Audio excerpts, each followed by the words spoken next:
Hello guys, welcome to my channel. तो guys, आज की इस वीडियो में हम एक ब्यूटीफुल सा नेक ब्लाउज का डिजाइन बनाना सीखेंगे।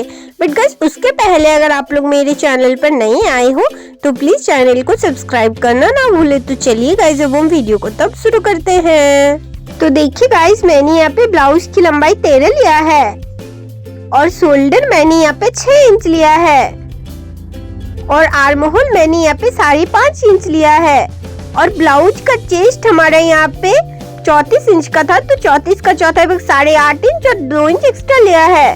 तो देखिए गाइस, मैंने यहाँ पे गले की चौड़ाई 3 इंच और गले की लंबाई 9.5 इंच लेके इसको राउंड नेक का शेप कटिंग कर लिया है। तो चलिए मैं आपको स्टिच करके दिखाती हूँ।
देखिए गाइस, हमारा यहाँ पे ब्यूटीफुल सा बेकनिक ब्लाउज का डिजाइन बनके एकदम कंप्लीट हो चुका है। तो गाइस, अगर आप लोग को आज का ये वीडियो अच्छा लगा हो तो प्लीज वीडियो को लाइक शेयर सब्सक्राइब और कमेंट कर दीजिएगा। तो मिलते हैं किसी नेक्स्ट वीडियो में, तब तक के लिए जय हिंद और राम राम।